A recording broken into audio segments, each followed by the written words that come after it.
우리가 함께 봉독한 다니엘 3장 1절에서 7절의 말씀으로 세상을 움직이는 힘이라는 제목으로 말씀을 드리고자 합니다.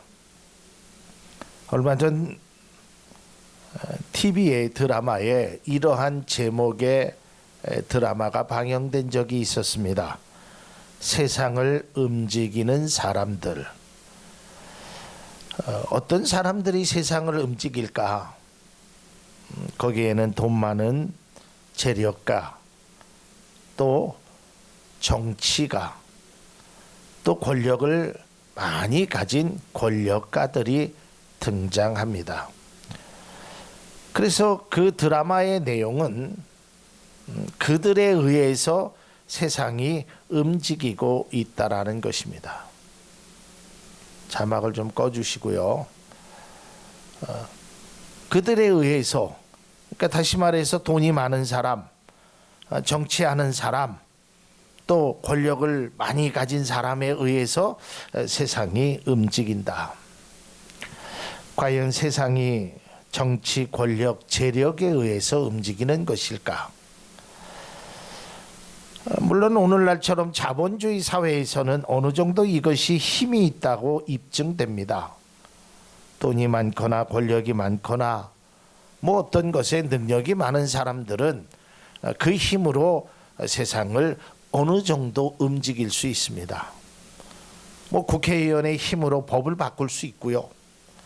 돈 많은 사람이 경제의 질서를 자기 마음대로 행할 수 있습니다. 그래서 저는 한 해를 마무리하면서 이런 생각을 해보았습니다. 2019년도, 이제 2020년도라는 또 다른 20년대에 우리가 10년을 또 살아가게 될 때, 또 우리가 그동안 살아왔으면서 이 세상을 누구의 힘으로 움직일까? 물론 여러분들의 마음속에는 분명히 목사님은 하나님의 힘으로 될 것이다라고 얘기할 것이라고 예측하는 분들도 계실 것입니다. 맞습니다. 저는 이 세상이 하나님의 힘으로 저는 움직인다고 믿습니다. 그리고 2019년도도 하나님이 이 세상을 움직이셨고 다가올 2020년도에도 하나님이 움직이실 것입니다. 오늘 저는 이 다니엘의 모습을 통해서, 또 다니엘서에 나타난 그 모습을 통해서 오늘날과 너무 흡사한 것들이 많다라는 생각을 가져보게 되었습니다. 이 다니엘서의 역사적인 배경을 보면 이제 솔로몬이 죽은 이후에 이스라엘이 남쪽과 북쪽으로 갈려집니다. 남쪽은 유다요, 북쪽은 이스라엘로 바뀝니다. 그런데 하나님 앞에 불순종하는 이스라엘은 기원전 722년도에 아시리아에 의해서 망하게 됩니다.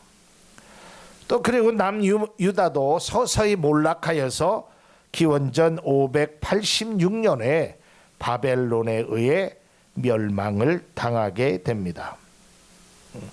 이때 이제 남유다 사람들이 바벨론에 이제 포로가 되는데요. 이 바벨론에서 당시에 젊고 유능한 사람을 포로로 데려갑니다.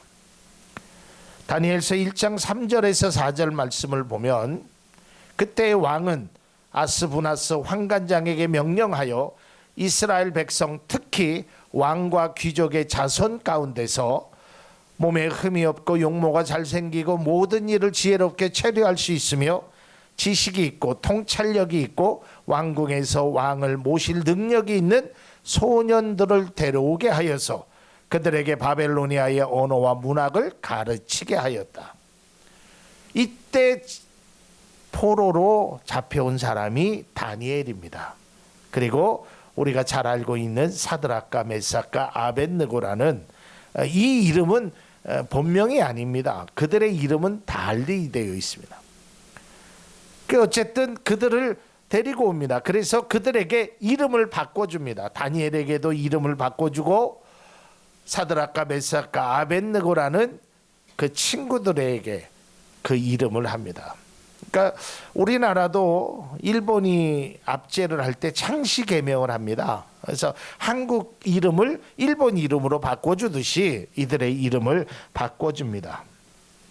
그리고 다니엘서에 보면 왕의 이름이 총 3명이 등장합니다. 왕이 1장부터 4장까지가 느부갓네살 왕이고요. 5장에 벨사살 왕, 그 다음에 6장에 다리오 왕이 나옵니다. 오늘은 이 느부갓네살 왕에 관해서 함께 말씀을 나누고자 합니다.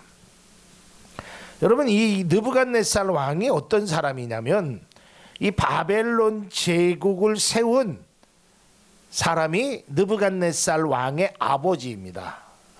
그러니까 아버지가 죽자 이제 자기가 바벨론 제국을 다스리는데요. 당시에 그 최대 강국인 아수르를 물리치고요, 니누에를 함락시켰던 그 왕자가 바로 느부갓네살입니다. 그래갖고 이가 자기가 왕이 된 후에는요, 정말 어처구니 없는 일을 합니다. 그러니까 자기가 권력을 딱 잡고 나니까 세상이 우습게 보였던 것 같습니다. 이 느부갓네살 왕은 자신의 이름으로 모든 업적을 기렸다라는 의미의 금신상을 세웁니다.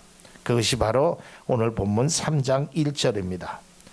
느부갓네살 왕이 금으로 신상을 만들었으니 높이는 60규빗이요 너비는 6규빗이라 그것을 바벨론 지방의 두라 평지에 세웠더라.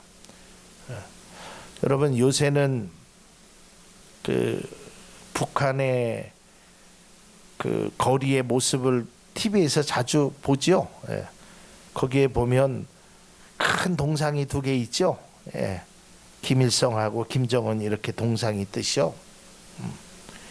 그거보다 더 엄청난 큰 동상을 느부갓네살 왕이 세웠습니다. 또 그가 자기 자신을 스스로 이렇게 이야기를 합니다. 4장 30절에 보면 나 왕이 말하여 이르되 이 큰 바벨론은 내가 자신이 능력과 권세로 건설하여 나의 도성을 삼고 이것으로 내 위엄의 영광을 나타낸 것이 아니냐.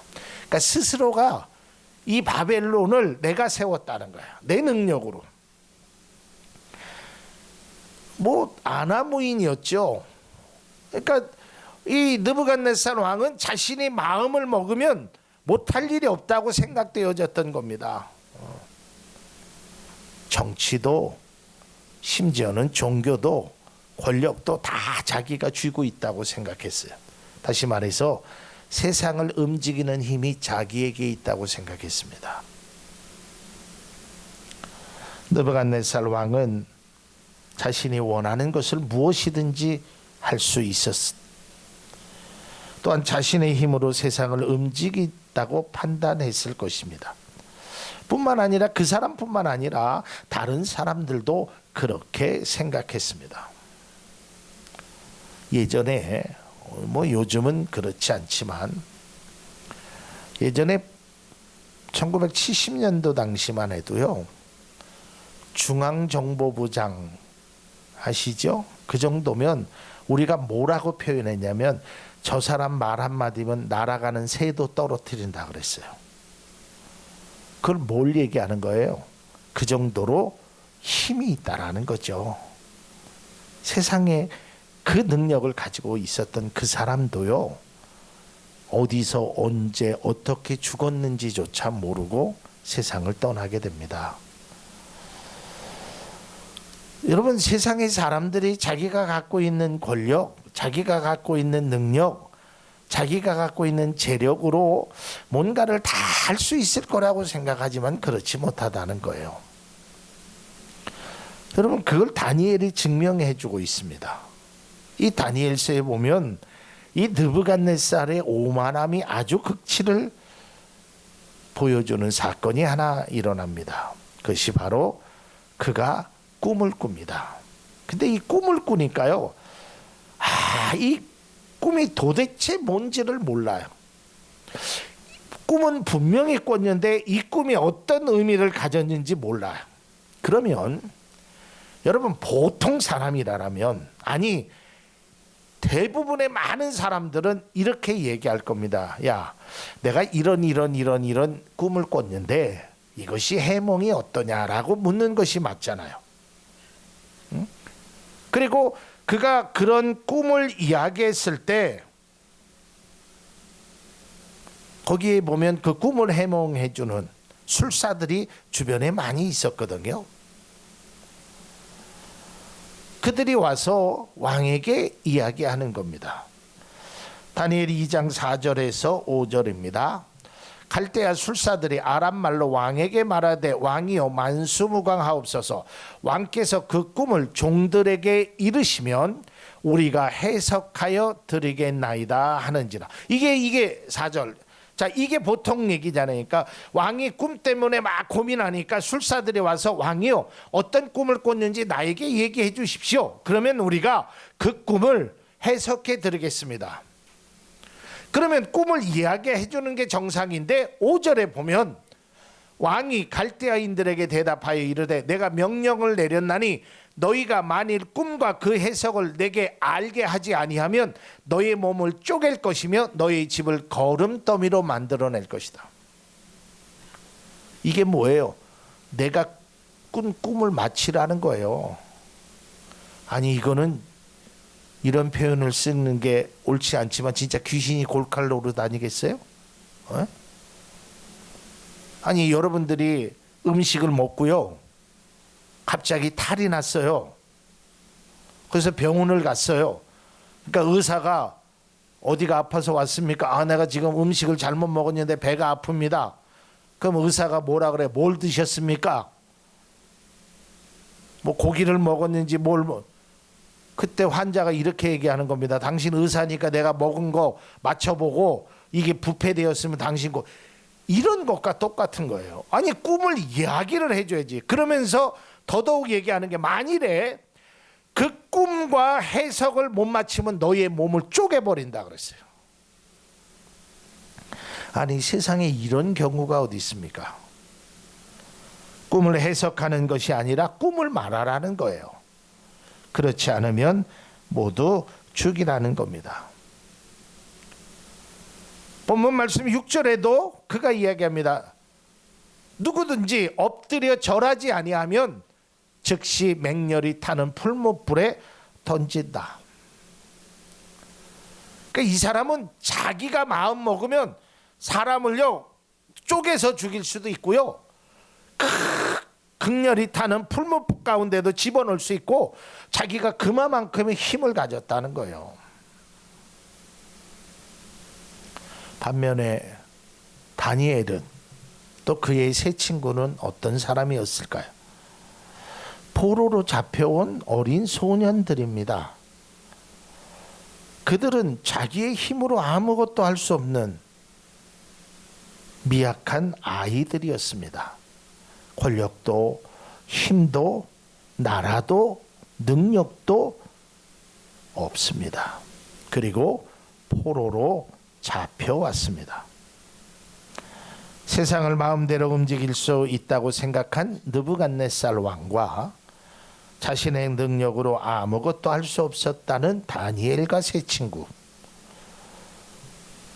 그들의 대립된 모습을 보여주는 것이 다니엘서 2장서부터 4장까지의 내용입니다. 누가 이겼을까요? 누구의 힘이 셌을까요? 여러분, 사실은 이게 싸움이 되는 것이 아니지요. 왕과 그 어린아이가 권력을 많이 가진 사람과, 여러분 한번 생각해 보세요. 제가 대통령과 만약에 겨눈다면 이게 뭐 싸움이 되겠습니까? 말도 안 되는 거죠. 그래도 저는 대한민국 국민이라도 되지, 다니엘은 그것조차도 없었던 사람 아니겠습니까? 그런데 우리가 잘 알 성경을 통해서 보니까 느부갓네살이 적어도 자신의 힘으로 사람을 쪼개고 풀무불 가운데 드러낼 수 있는 능력은 있었지만 결국은 자신의 뜻대로 모든 것이 되지 않았다는 것을 성경은 말해주고 있다라는 겁니다. 자신의 세운 왕국은 영원히 망하지 않을 거라고 생각했지만 그 왕국은 무너졌습니다. 자신이 마음만 먹으면 사람을 쪼개고 그 집을 거름더미로 만들고 풀무불 가운데 집어넣을 수 있다라고 생각했지만, 다른 사람에게는 그것이 해당될 수 있었지만 하나님의 사람인 다니엘과 세 친구들에게는 그 일을 행하지 못했다는 것입니다. 성경이 이걸 말해주고 있다라는 거예요. 세상의 사람들은, 세상의 권력가들이, 세상의 정치가들이, 세상의 능력가들이 세상을 다스리고 움직이는 것 같지만 결국 하나님의 사람은 자신들의 마음대로 움직일 수 없다라는 사실입니다. 다니엘과 세 친구가 처음부터 어려움을 당했습니다. 그 어려움이 뭐냐면 왕이 명령을 내리죠. 야, 이들 잡아온 애들에게 아주 좋은 음식을 3년 동안 먹여라. 이때 다니엘이 그걸 거부하죠. 근데 성경을 잘 보니까 이제 다니엘이 환관장에게 거부하니까 환관장이 이야기하죠. 야, 그러다가 왕이 알면 나는 죽을 목숨이야. 그런데요, 참 놀라운 구절이 성경에 있습니다. 다니엘 1장 9절의 말씀입니다. 하나님은 다니엘이 환관장에서 호의와 동정을 받도록 해주셨다.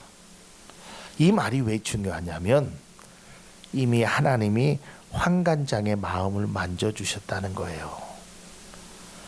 느부갓네살의 명령이 그 얼마나 위협적이고 그걸 지키지 않았다가는 큰일 날 일임에도 불구하고 그 느부갓네살 왕의 명령보다 하나님이 환관장의 마음을 다니엘에게 호의를 베풀도록 벌써 하나님의 힘이 더 강함을 보여주고 있다라는 겁니다. 느부갓네살 왕은 자신의 꿈과 그 해몽을 억지로 부렸을 때에도 마찬가지입니다. 그 술사들이 와서 이렇게 이야기합니다. 이 말이 맞지요. 2장 11절입니다. 왕께서 물으신 것은 어려운 일입니다. 육체와 함께 살지 아니하는 신들 외에는 왕 앞에 그것을 보일 자가 없나이다. 이건 도저히 풀 수 없는 문제입니다. 이때요, 느부갓네살이 화가 나니까 모든 지혜자들을 다 죽이라고 합니다. 안타깝게도요, 거기에 다니엘도 포함되어 있습니다. 다니엘서 2장 13절입니다. 왕이 명령을 내림에 지혜자들은 죽게 되었고 다니엘과 그의 친구들도 죽이려고 찾았더라. 죽이려고 찾는 겁니다.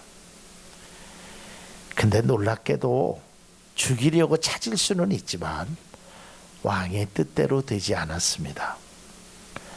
모두 죽이라고 했지만 다니엘과 세 친구들은 하나님 앞에 기도해서 하나님이 밤의 환상을 통해서 그에게 보여줍니다.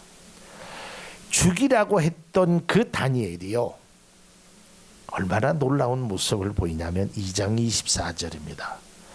이에 다니엘은 왕이 바벨론 지혜자들을 죽이라 명령한 아리옥에로 갑니다.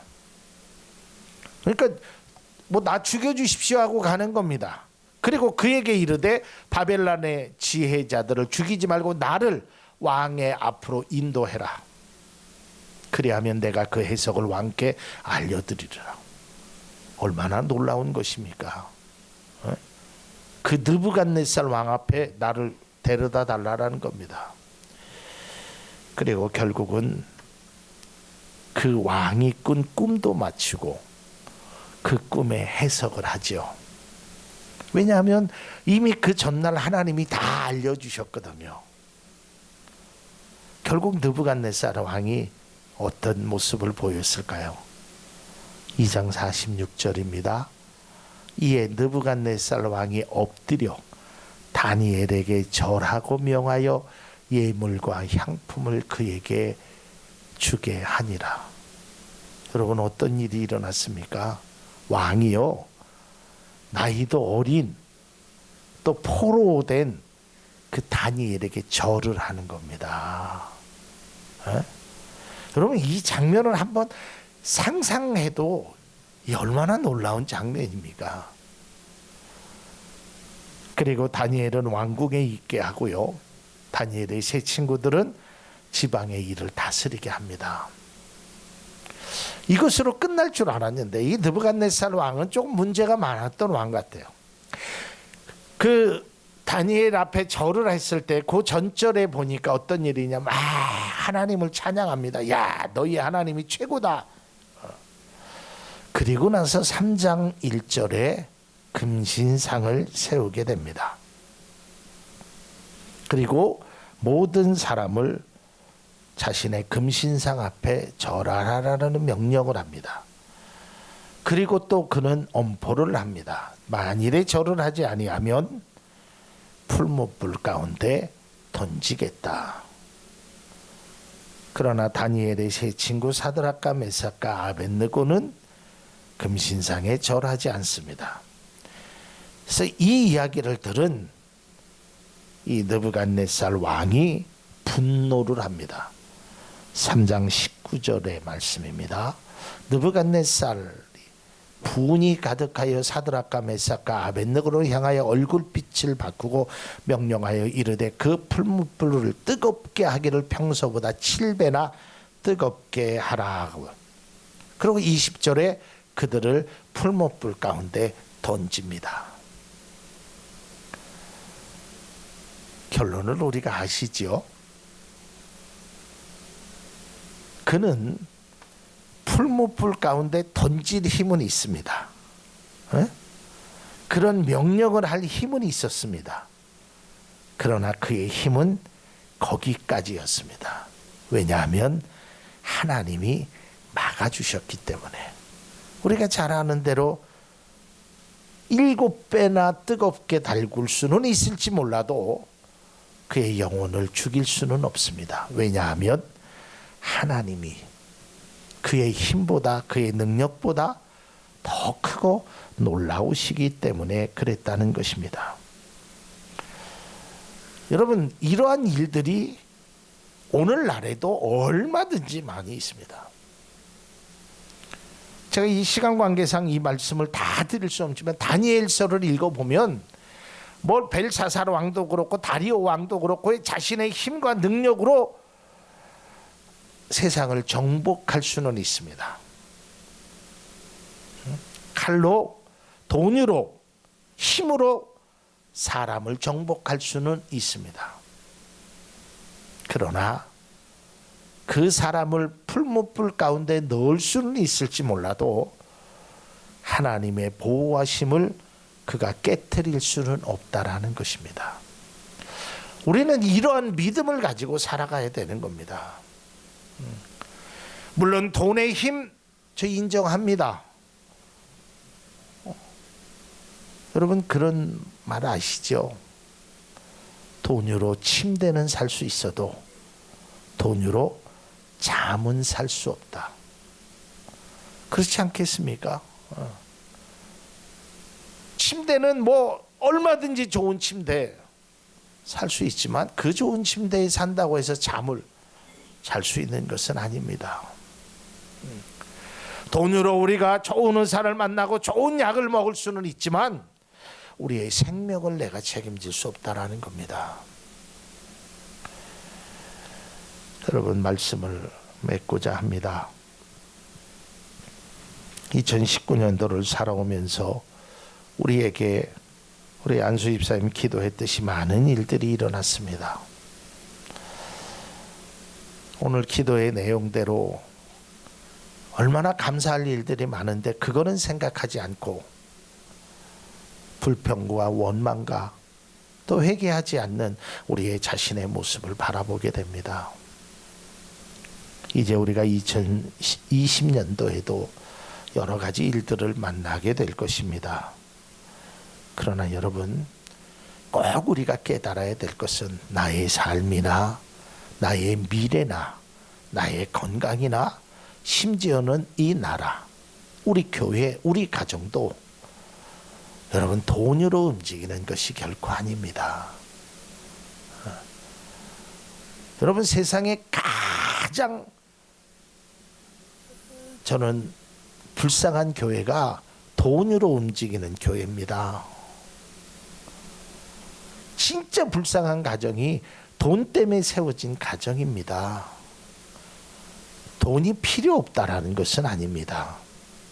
하지만 돈 때문에 세워진 교회, 가정, 사랑, 이 모든 것은 다 무너질 수밖에 없습니다. 돈의 힘을 부정하는 것이 아니지만 저는 돈의 힘을 믿지는 않습니다. 여러분, 우리가 세상의 힘, 세상의 권력을 인정합니다. 그러나 그것을 우리는 믿음의 대상으로 삼지 않아야 되는 것입니다.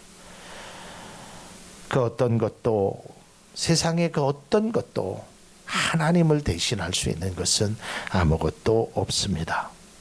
그래서 우리는 다가오는 2020년도에는 우리 삶 속에 꼭 이러한 고백이 있기를 바랍니다. 그리고 그 고백 위에 우리가 삶을 살아갈 수 있기를 바랍니다. 세상을 주관하시는 분은 하나님이시다. 그리고 우리의 인생의 주인도 주님이심을, 그리고 그 주님이 주시는 힘과 능력으로 살아가는 우리 모두가 될 수 있기를 바랍니다. 기도하겠습니다. 하나님, 이 세상을 누가 움직이는 것입니까? 전능하신 하나님임을 다시 한번 깨달을 수 있는 우리들 되게 하여 주옵소서. 날마다 주를 섬기게 하시고 2020년도에도 더 크신 하나님의 사랑을 우리가 받는 우리 모두 되게 하여 주옵소서. 예수님 이름으로 기도합니다. 아멘.